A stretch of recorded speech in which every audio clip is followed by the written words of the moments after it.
capítulo é o 6. E o versículo é o versículo 18. Segundo livro de Crônicas, capítulo 6, versículo 18.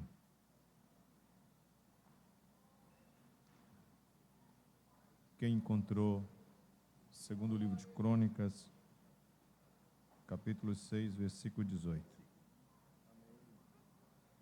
Vamos juntos. 1, 2, 3.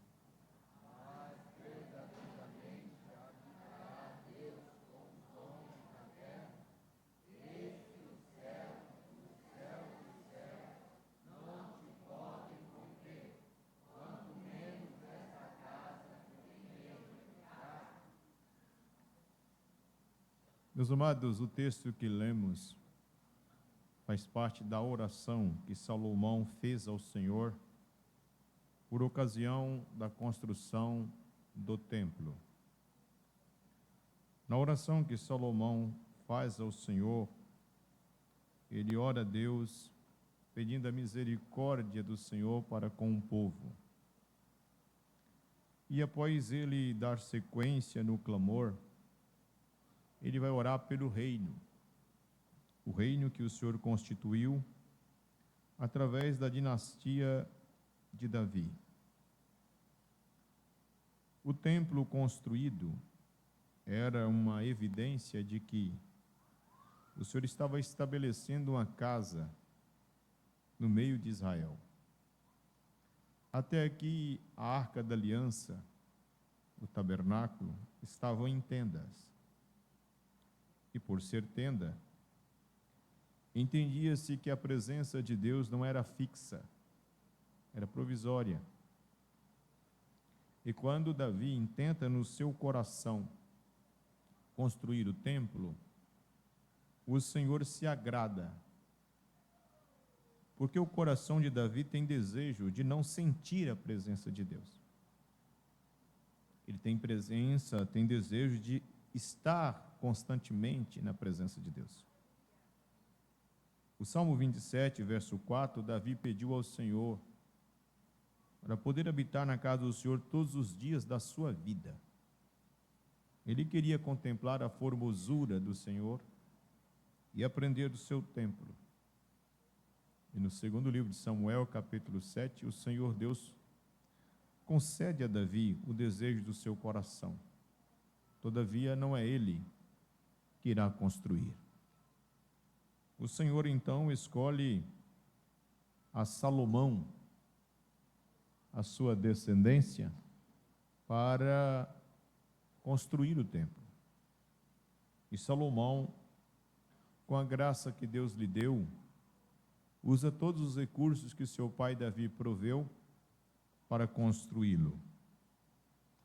Após construir o templo, que agora é sinônimo de que Deus residirá, ele vai orar ao Senhor, porque assim como o tabernáculo, precisa Deus manifestar a aprovação de que habitará no templo.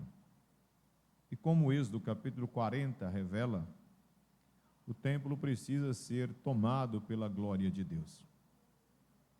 E Salomão, ele leva todos os utensílios para o templo.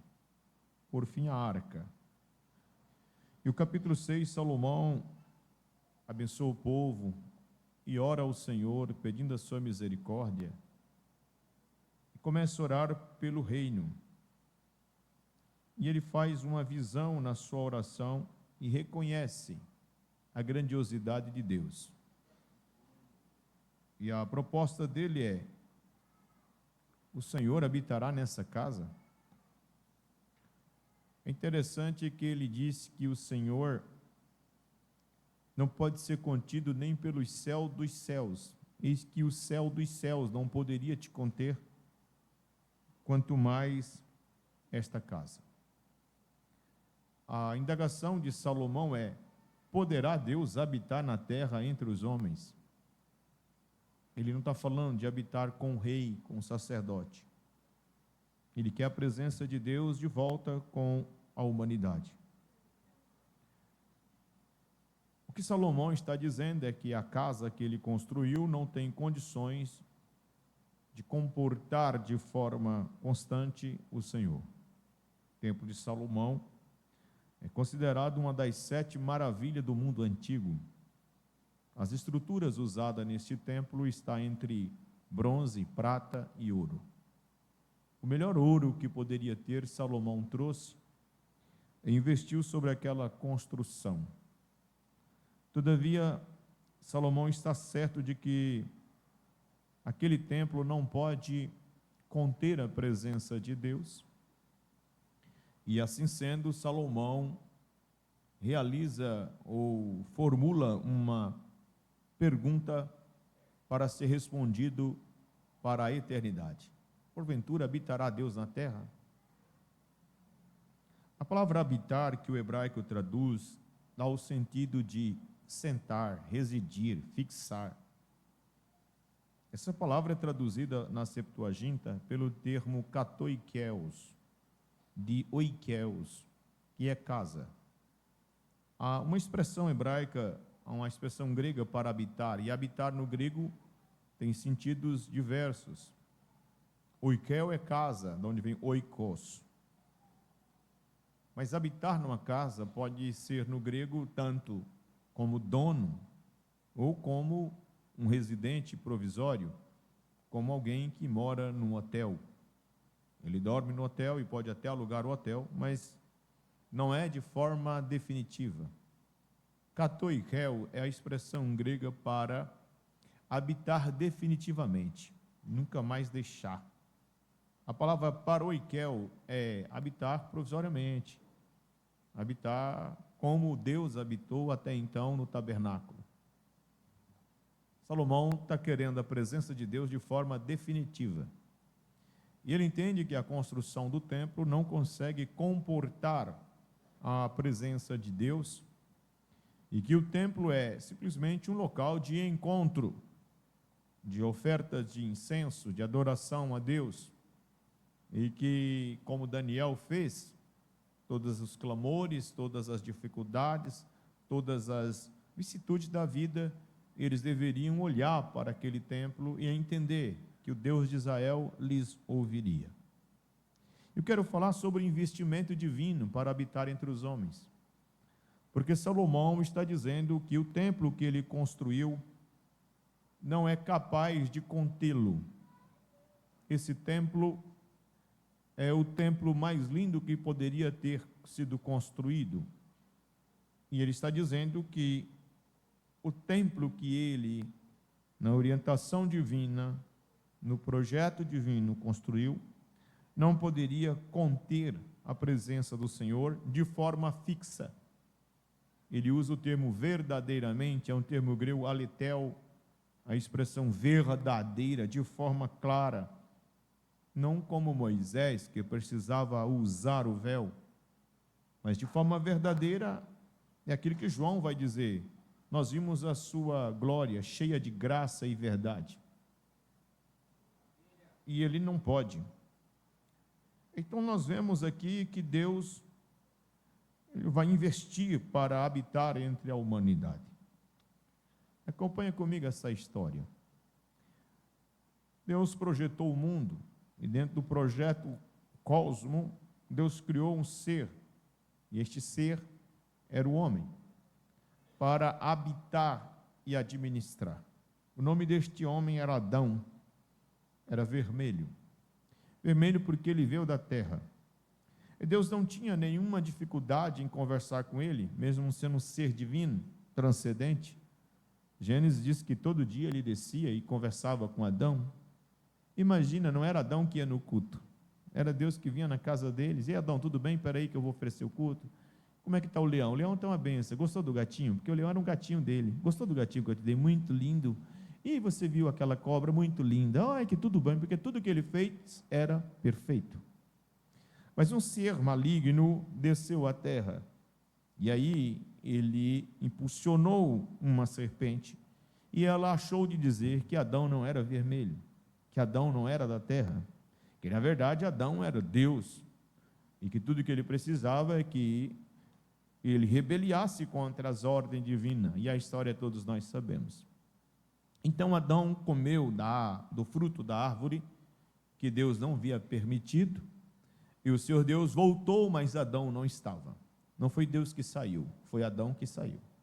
Não foi Deus que rompeu o relacionamento, foi Adão. Por isso Deus voltou no mesmo lugar e notou que Adão não estava. Então Deus não ficou parado. Gênesis capítulo 3, versículo 9, diz que olha os céus, e Deus saiu procurando. Adão, onde você está? Onde você foi? Adão, Adão, Adão. Imagina o Criador procurando a criatura, o oleiro procurando o barro, o perfeito procurando o imperfeito, o eterno procurando o mortal. Mas por fim Adão colocou a face, ele estava escondendo entre as árvores, e segurando a tanga que ele havia feito para cobrir a sua nudez, temerosamente, e agora não mais com a mesma alegria de antes, como que baixando o rosto e dizendo, não fica para aí, ele como um homem que agora é treva, diz para o Senhor que estava com medo de Deus. O Senhor olha para ele e ele diz para Deus que ele pecou, e ele vai explicar para Deus que foi a mulher vai dizer que foi a serpente vai dizer que é o diabo, e aí vai começando, porque quando o pecado entra, a gente só tem que confessar que pecou, mas o homem insiste em justificar. Então o Senhor olha para Adão e diz, Adão, esse negócio vai ficar caro, tem que ter um preço, e você não consegue pagar, então eu vou cobrir você aqui, e vou explicar para você como que vai ser. Eu vou ter que oferecer um sacrifício perfeito pela sua causa. Um cordeiro é morto, ele é coberto com as suas lãs, com a sua pele. Então o Senhor vai para a negociação. Chama a serpente, lança a sua sentença sobre Eva, a sua sentença, para Adão sua sentença. Então Deus vai fechar a porta. Ele vai dizer, Adão, infelizmente a gente não vai poder mais conversar como antes, porque você acabou rompendo o relacionamento. A reconstrução de tudo isso vai ficar caro. E agora, Adão, eu vou ter que colocar esse guarda aqui, que é um querubim, e a espada flamejante. Agora você não pode entrar mais aqui, não pode alimentar daquilo que eu estava te provendo, porque embora você pudesse ser eterno, a sua eternidade dependia da minha obediência. Como você me desobedeceu, se você alimentar desta árvore da vida, será eternamente desobediente e será eternamente condenado. Como eu não quero isso, até que eu resolva, eu vou ter que fechar o relacionamento. Então Deus para de conversar com Adão face a face, e agora começa a conversar por revelações. Ele vai aparecer nos montes, e ele vai falar para Adão agora, não mais com a mesma intimidade que dantes. A gente vê na Bíblia, no Gênesis 4, que logo após isso, Caim nasce, e ele recebe a sentença de agora viver marcado na sua testa, no seu caráter, eu penso, a marca de um homicídio. Mas ele também tem sede de Deus, e a Bíblia diz que ele sai para as terras de Nod e volta e habita na porta do Oriente. A porta do Oriente era justamente o local onde Deus se encontrava, e parece que Caim quer encontrar com Deus novamente, através da sua própria justiça, da sua própria arrogância.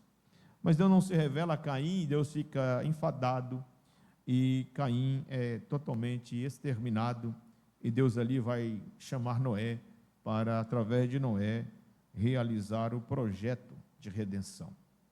O Senhor Deus agora não pode mais conversar com o homem, e nós observamos que Deus então desce agora para falar com Noé. Noé oferece um altar, um sacrifício, e ali o Senhor vai conversar com ele. Quem está me entendendo, diga amém. E nessa conversa Deus explica para Noé que vai começar uma nova etapa. Dos filhos dele sai Sem, Cã e Jafé.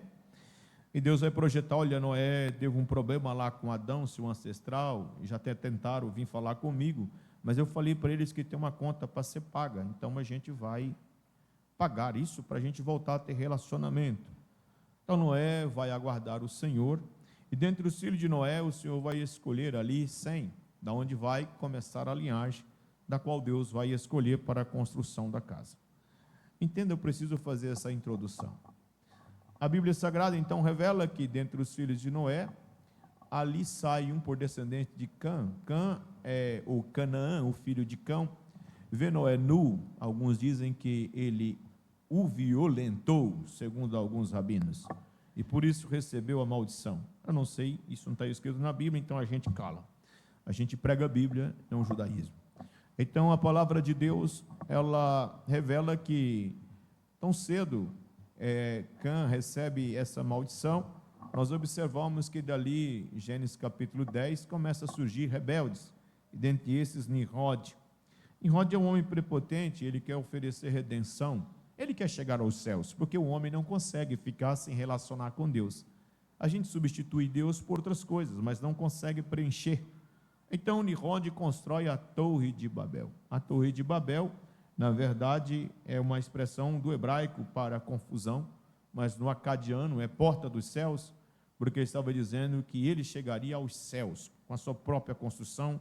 Fique tranquilo, gente, Deus não está resolvendo o problema, daqui da terra nós resolveremos. Ele começa a construção e a construção vai bem, mas chega um determinado momento, Deus olha do céu e diz, não tem como chegar. Então há uma confusão e aquilo que era para ser torre que ligaria o homem aos céus, se torna torre de confusão. A Bíblia diz que Gênesis capítulo 12, Deus então chama Abraão, ou Abrão, e muda o seu nome para Abraão, escolhe Isaac, de Isaac escolhe Jacó, de Jacó escolhe Judá, e de Judá escolhe Pérez, e daí da linhagem sucessiva de Pérez o Senhor Deus vai se revelando.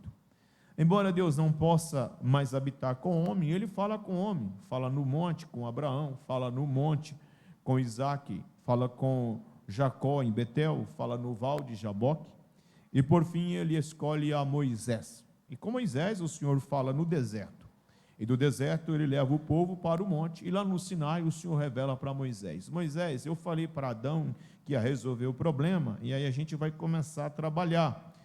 Então Deus dá para Moisés, no capítulo 25 de Êxodo, a nota, eu quero habitar no meio do povo. Então vem um tabernáculo. O tabernáculo é uma tenda onde Deus habita, ela fica no meio do seu povo, e o povo marcha em torno dela, para em torno dela, e ali Deus começa a se revelar. Eles andam 40 anos e 40 anos no deserto, digo, e durante esses 40 anos, Deus no meio deles, nada falta, sapatos nascem no pé, mas ainda Deus não residiu residência fixa. O Senhor fala através de várias revelações, de vários milagres, mas todo dia, toda hora, eles precisavam oferecer sacrifício, porque viviam em pecados, e Deus ainda não tinha decidido morar definitivamente no meio do seu povo. Eles são introduzidos na terra de Canaã, e aí eles conseguem construir em Gilgal um tabernáculo, transfere para Siló, ou para Gibeão, e depois para Siló. Mas mesmo ali, ainda que a Bíblia diz em Samuel que havia um templo, havia uma casa, um tabernáculo, mas Deus também não aceita morar ali. Nos dias de Davi então fala, mas eu habito em casa de cedros e a arca da aliança, entenda, vou construir uma casa. Aí Jeová aparece para ele no capítulo 7 e pergunta, Davi, quem falou para você que eu quero morar aí em meio de vocês? Larga de prepotência. Ele falou, não, é que se o senhor não morar, a gente quer a tua presença. Então o Senhor diz assim, eu vou morar, eu vou construir, mas não é você que vai, sou eu, seu filho Salomão. Dá a planta para Davi, e Davi pega a planta e começa a prover todos os recursos, ouro, prata, bronze, pedras, ferros. Então começa a construção. Salomão começa a construção, constrói o templo, e na inauguração ele ora ao Senhor. E quando ele ora ao Senhor, ele vê que a casa que todo judeu imaginava ser a casa que Deus moraria, ainda não é capaz de conter. Então ele diz, como Deus pode morar?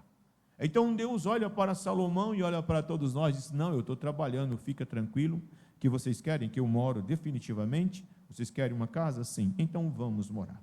Mas para morar, toda construção tem um orçamento, pastor Antônio Gregório, e esse orçamento hoje, nos dias atuais, com as inflações que temos, é muito caro.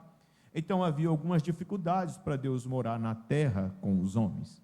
E a primeira coisa é a transcendência divina, porque ele diz no versículo 18, habitaria Deus na terra, ou habitará com os homens na terra? Eis que os céus e o céu dos céus não te podem conter. Ele está dizendo que Deus é diferente do homem, porque Deus é eterno, Deus é todo-poderoso, Deus é grande demais. E essa transcendência revela que Deus é um ser singular. Isaías capítulo 66, versículo 1, disse que os céus é o seu trono, e a terra é o escabelo dos seus pés. Então, que casa me edificarias vós? Então, não tem como, porque a casa é pequena. Então Deus não pode morar porque a casa é grande. Segundo, Deus é santo, e pela sua santidade o homem é pecador, e a aliança exige, Êxodo 19:6, que eles sejam santos. E Isaías capítulo 59, verso 1, diz que a mão do Senhor estava estendida para salvar, os ouvidos prontos para ouvir, mas o pecado do povo e as transgressões impedia Deus relacionar. Então Deus não podia habitar porque havia pecaminosidade. Em terceiro lugar, todos os recursos que eles fossem prover para Deus eram recursos totalmente perecíveis, porque prata, ouro, bronze são coisas da terra e Deus não trabalhava com aquilo. Então se coloca na ponta da caneta e o céu se reúne e diz: olha, eles querem que nós construamos uma casa e lá moramos com ele. Então o anjo do orçamento apareceu no céu e disse: puxa aí quanto está as coisas para morar lá. Primeiramente, o senhor não cabe lá, papai, o senhor é muito grande, não tem nada. Por quê? A terra é o escabelo dos seus pés. Imagina Deus colocando o pé e morando na casa que o pé dele coloca. Se não dá. Segundo, eles são sujos, manchados, a tua glória vai matá-los. É muito caro, não tem como. Então, por fim, diz: olha, nada lá é eterno, tudo lá é perecível. O homem é mortal, a terra é mortal, os seres animais são mortais, o pecado acabou com tudo. Então o céu para. E aí uma voz ecoa: e agora? Isaías 6:8. Quem enviarei? E quem há de ir por nós? Precisamos construir uma casa. Alguém pergunta: por quê? E qual é o motivo para Deus habitar na terra? Qual é o motivo? Primeiro, Deus quer habitar. Porque quem quer habitar com o homem, quem quer habitar com Deus, não é o homem que quer habitar com Deus, é Deus que quer habitar com o homem. Não foi o homem que pediu para Deus habitar com ele, foi Deus que queria habitar com ele. É Deus que queria morar com o homem. Em Êxodo capítulo 25, é Deus que pede para Moisés pedir as ofertas que ele proveu para construir a casa. Então o céu diz: nós, eu quero morar e sou capaz de pagar tudo.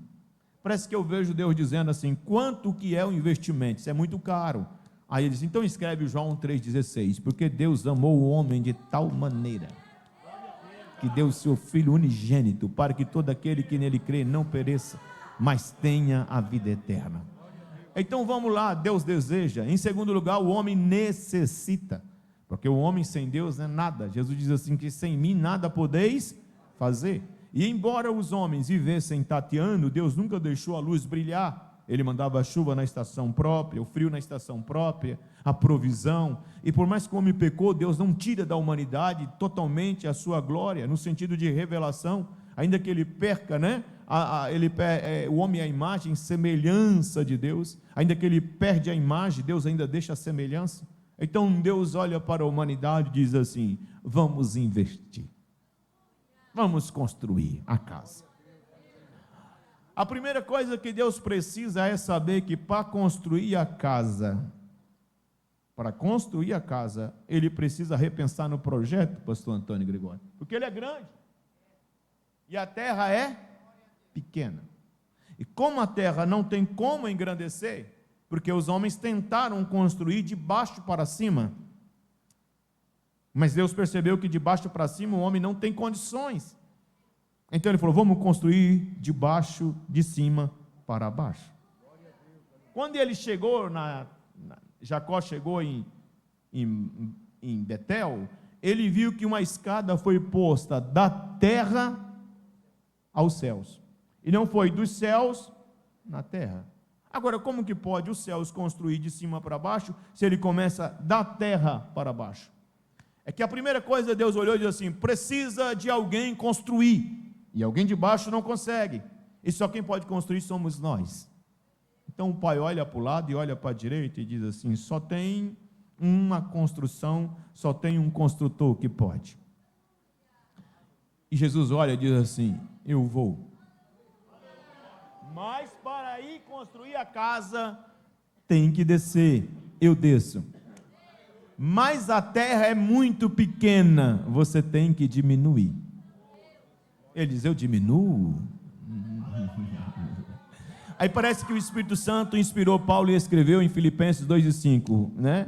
de sorte que haja em vós o mesmo sentimento que houve em Cristo Jesus, que sendo em forma de Deus, não teve por usurpação ser igual a Deus, antes quenou-se, aniquilou-se a si mesmo, e tomou forma corpórea de homem e desceu. Então, para construir a casa, o Deus grande em Cristo Jesus se diminui, e desce o carpinteiro da Galileia, com o projeto dos céus, para construir a casa de papai. Então, nós vemos que Deus viu o orçamento, viu as motivações e resolveu investir.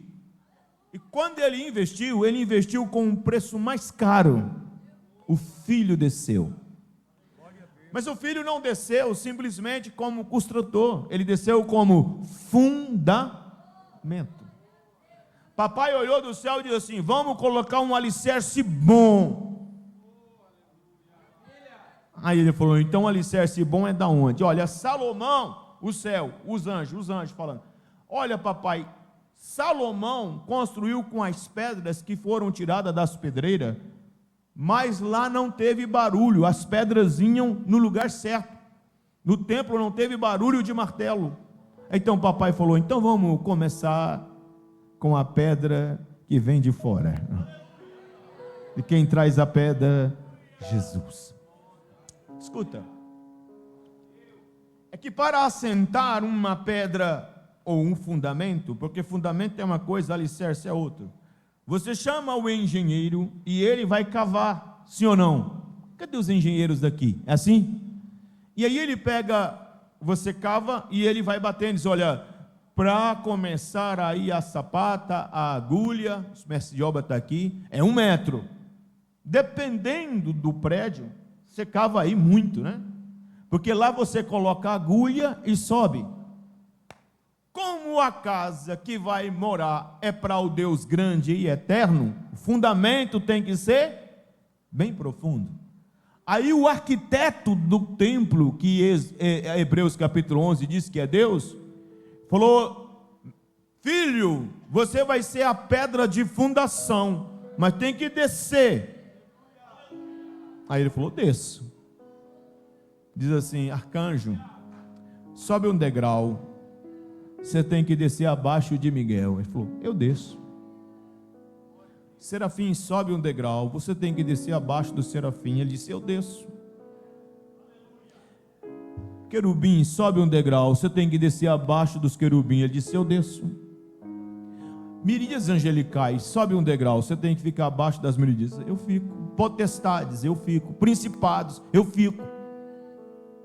Anjos, dos menores que tem, sobe o degrau, você desce, diz: tá bom? Se não, você tem que descer do céu.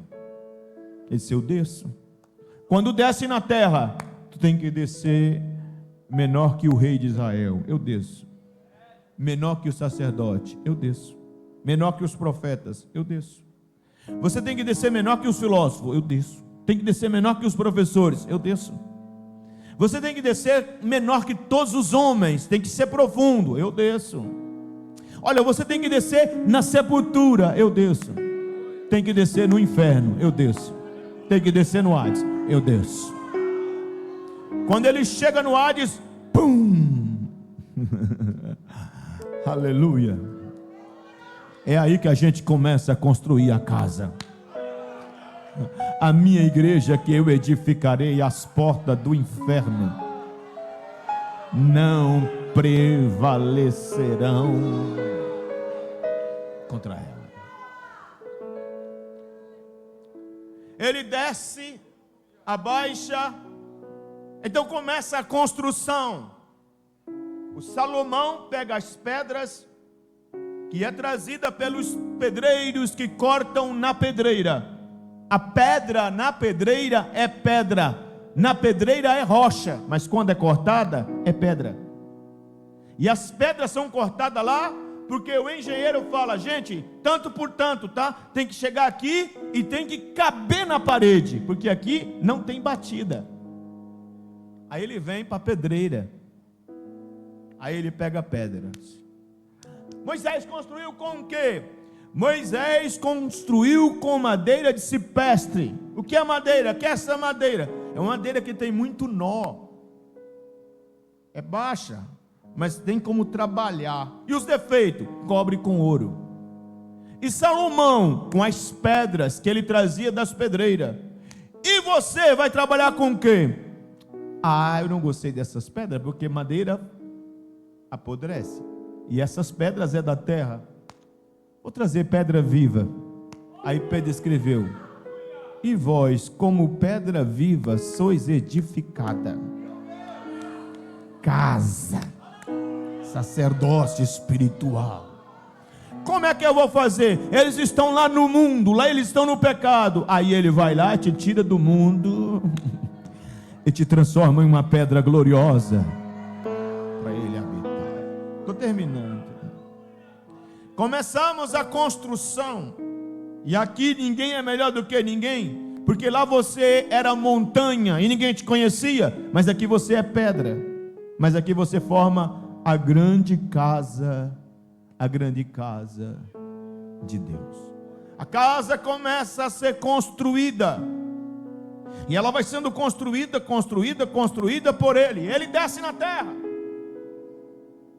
e quando ele desce na terra, João disse: e o verbo se fez carne, e habitou e nós vimos a sua glória, como a glória do unigênito do Pai, cheio de verdade, cheio de graça. Ele perguntou: habitará verdadeiramente? Ele falou: vai, ele está aqui. João falou: ele já chegou. E ele vai começar a construir a casa.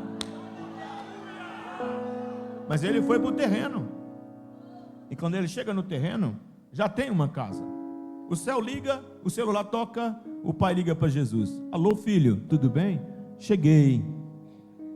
Não cheguei daí, né? Cheguei na terra. Como que está aí? Tudo bem. Já foi lá onde nós vamos morar? Fui, acabei de chegar lá agora. E como está a casa? Papai, eu fui lá, mas a casa não dá para nós morar. Ele falou: por quê? Meu filho? Essa casa foi que eu mandei Salomão construir. Sim, ela é uma casa bonita, mas está muito cheia. Quando eu cheguei aqui, não tinha lugar para mim, estava cheio. Aí eu fui para casa, não é a nossa casa? Fui. Lá estava escrito que era a nossa casa, mas a casa é pequena. Vou dizer uma coisa para o senhor: transformar a casa em negócio. Eles só estão ganhando dinheiro lá.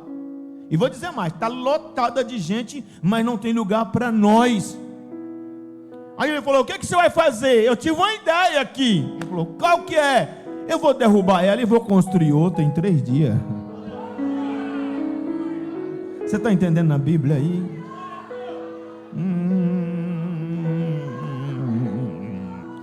Aleluia, aleluia. Ele então derruba a casa, que é o seu templo, coloca a pedra, lança a pedra, pisando na cabeça da serpente, e começa a casa. Pedras são construídas. Então, quando ele está com uma casa pronta, eu já vou concluir, ele precisa inaugurar, porque toda casa que é construída, tanto a de Noé quanto a igreja, ela é construída na terra para subir. Interessante que Noé constrói uma arca, e todos que entram na arca não morrem, mas a arca sobe e depois desce. Aí ele faz a casa e vai inaugurar. Quando ele inaugura, ele pinta a casa, ele constrói a casa, ele ressuscita, constrói a casa, termina a casa. Vamos inaugurar a casa. Se não, vou marcar a casa. O pai fala: você já fez a escritura? Se fiz. Você já colocou a marca nossa? Coloquei. Porque você lembra que lá no Egito a gente marcou a casa? Marcamos. com o sangue do cordeiro. Você lembra? Lembro. Você lembra lá que em Jericó nós marcamos a casa também? Lembro. Você lembra aqui também lá em Salomão a gente marcou a casa? Lembro. Você marca essa aí também? Marco. Deixa o endereço pronto aí, porque a gente vai descer. Porque o termo Senhor aqui é Elohim, de Elohim. Deus Pai, Deus Filho e Deus Espírito Santo. Se Pai a casa está pronta, alicerce bom, está tudo pintado, pode mandar o Espírito para a inauguração.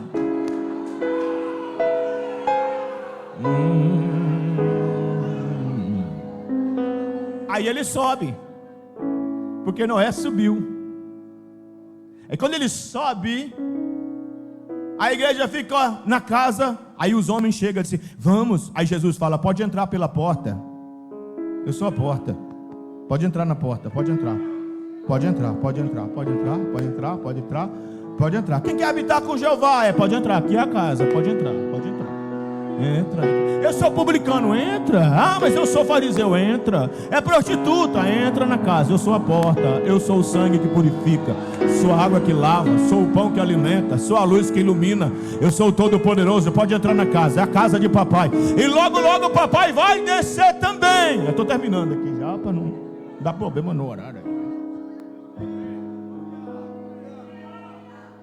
Aí o céu, os anjos olham e falam: aí pai, ele acabou a casa está linda.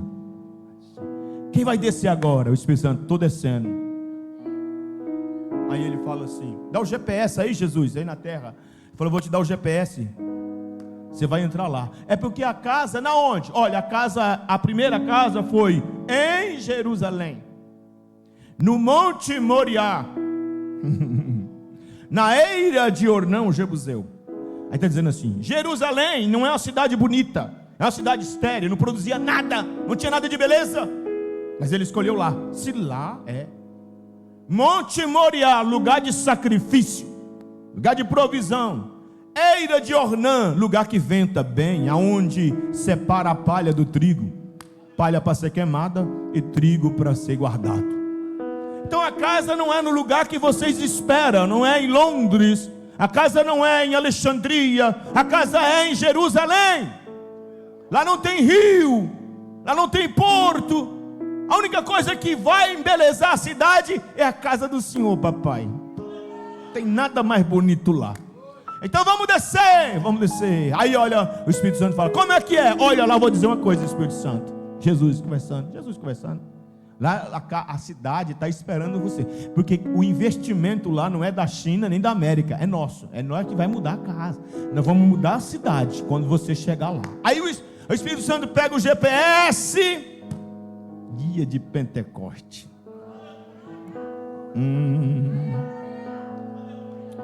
Papai falou assim. Aí você lembra, Espírito Santo, o pai conversando, o pai.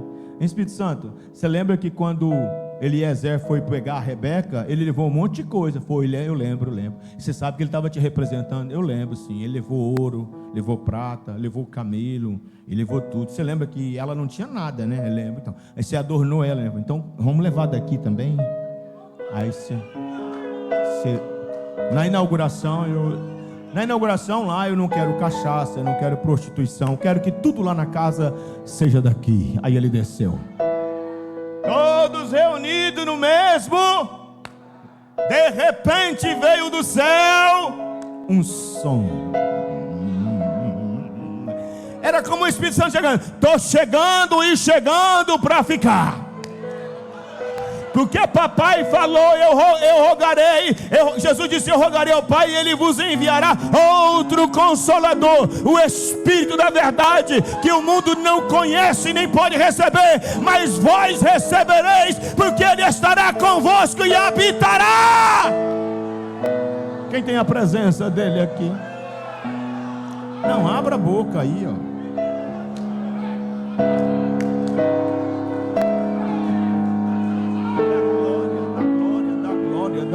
Da glória. Isso aqui não é teologia não, isso aqui é Bíblia, meu irmão. Isso aqui é a revelação bíblica. Agora para aí, ó. O Espírito Santo desce. Ele não vai para a casa de Herodes, ele não vai para a casa de ninguém, ele não vai para o Senado de Roma, ele não vai para a academia de Platão, nem para o liceu de Aristóteles, ele não vai nas casas de Sêneca, de Marco Aurélio, ele vem para a casa de papai. Aqui não tem estátua de Sócrates, aqui não tem cadeira de Machado de Assis, aqui não tem verve dos melhores oradores, aqui tem tijolos de barro no meio de um bairro onde não é tão chique, mas foi papai que construiu e ele vai morar aqui. A língua daqui é de lá. Se tem glória aí, abre a tua boca agora.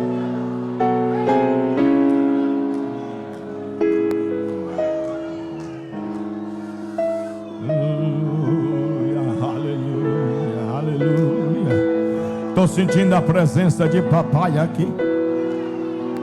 Está parecendo, Elias, que ele já está habitando aqui. Eu não sei se é que ele está aí. Ele está aí? Ele até registrou no documento, diz assim: aonde estiver 2 ou 3 reunidos do meu nome. E ele falou assim: ó, eis que estou convosco todos os dias até a...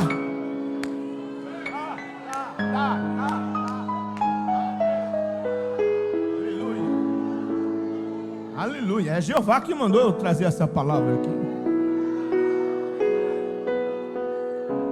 Só que casa tem que ter resistência, tem que ter marca, que você precisa pegar o habite, não é? E o engenheiro resolve lá, e ele falou: qual é a estrutura da casa? Porque papai vai morar nela, ele é eterno. Qual é a casa? Aí o pai do céu falou assim: ó, lá em Gósen, as casas minhas, não teve nada que pegou nelas. Lá no dia de Noé, a arca que eu construí, as águas não destruiu ela. Aí falou: Lá em Jericó, a Raabe deixou, põe a marca na casa, caiu tudo, mas a casa dela ficou firme. Aí ele falou: mas olha, papai, essa casa aí já foi destruída a primeira vez, só lembra, né? Nabucodonosor derrubou ela, só lembra. Depois ele reconstruiu Zorobabel. Aí o Herodes derrubou ela de novo, aí vai derrubar de novo. E agora? Aí Jesus falou assim: vou marcar e vou assinar. Eu vou assinar, tá? A minha igreja que eu edificarei, as portas do inferno não prevalecerão contra ela. Não levante a mão que eu vou dizer. É a esquerda do lado, a direita do outro. É Satanás na frente, os demônios atrás. 1000 caindo ao teu lado, 10.000 à tua direita. Mas a casa de papai não cai, não cai, não cai. Não tem César de Roma, não tem czar da Rússia, não tem comunismo na França, não tem progressismo da Europa, não tem demônio do inferno e nem homem na terra que pode parar, porque a casa resiste a vento, a casa é forte, cai chuva, sopra vento, vem rio e bate, bate, bate. Olha a casa de pé, porque a casa tem.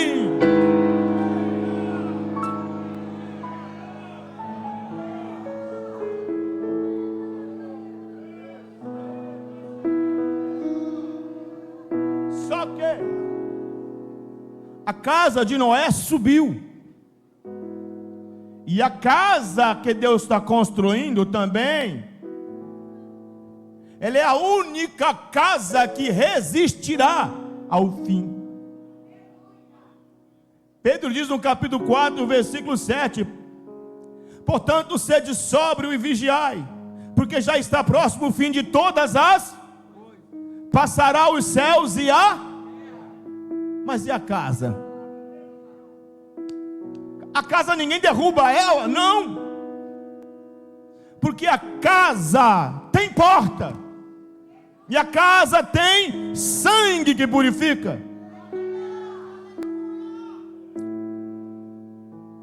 Aí eu termino dizendo assim que vai passar o céu, vai passar a terra, vai passar toda a humanidade, e vai ficar só a casa. Aí papai vai falar assim: o filho já desceu, Espírito já desceu. Os anjos trabalham lá. Tudo foi feito para lá. Aí João falou assim: eu vi. Viu o quê? Eu vi a cidade santa descendo, ataviada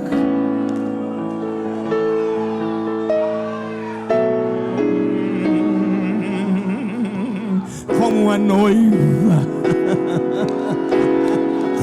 Já que a terra está igual ao céu, o céu vai descer para a terra e vai cumprir a oração do Pai Nosso. Pai Nosso que está no céu, venha a nós, venha a nós, venha a nós, venha a nós. Papai está dizendo: prepara a noiva do Cordeiro, porque daqui a pouco os céus e terra